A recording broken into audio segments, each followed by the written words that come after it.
Alors en fait, je voulais devenir comédien à la base pour le cinéma et puis je me suis rendu compte que le cinéma voulait pas forcément de moi, donc voilà, j'ai décidé de donner ma propre chance et je me suis lancé sur la scène comique.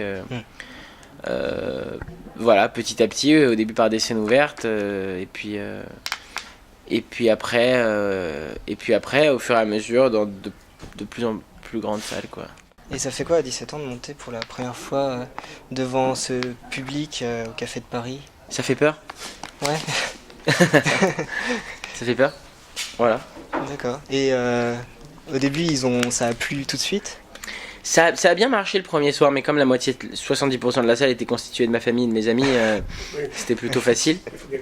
Donc le premier soir a bien marché, j'ai bien plu à ma famille et à mes amis. Ce qui m'a confirmé que c'était bien ma famille et mes amis.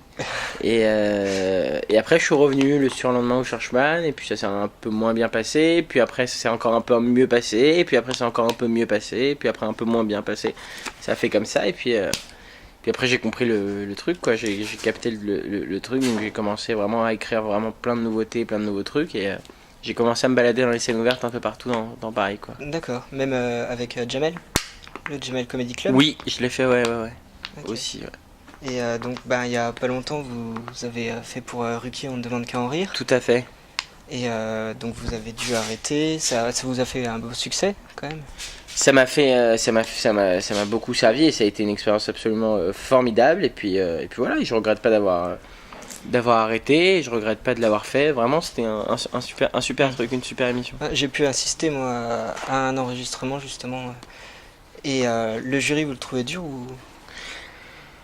Enfin, comme ça... Non, ils sont là pour faire le subjectif, spectacle. Hein. C'est pas un jury qui est là pour vraiment noter. Je pense que enfin, ils sont là pour donner leur avis, bien évidemment, mais ils sont là aussi pour faire le spectacle, pour donner aux téléspectateurs envie de rester. Et donc c'est justifié ce qu'ils font. Moi, je leur en veux pas, bien au contraire. Ils m'ont donné des conseils qui me servent encore aujourd'hui, et après ils m'ont dit des conneries qui me servent pas non plus aujourd'hui. Mais voilà, quoi. C'est D'accord. Et donc vous avez arrêté pour tourner une série Soda exactement. sur M6. Vous pouvez nous en parler plus ou pas? Bah, le tournage est en cours actuellement, on a Ouais. tourné toute la semaine, on tourne encore la semaine prochaine, et ça jusqu'au 5 août, et ce sera donc tout l'été sur M6. D'accord, ça remplacera... Scène de ménage. Ok, et ça reviendra après Ou bien ce sera sûr, bien Soda? sûr. Non, scène de ménage reviendra après la diffusion de Soda. D'accord. Et donc là, vous êtes en train de faire une petite tournée parce que... Pourquoi Nuit Saint-Georges d'ailleurs? Il y Bah, a Dijon? Bah oui, mais j'ai été en fait déjà joué à l'ESC de Dijon, j'avais été faire un tour. Et puis il y avait des programmateurs locaux dans la salle qui sont venus voir le spectacle.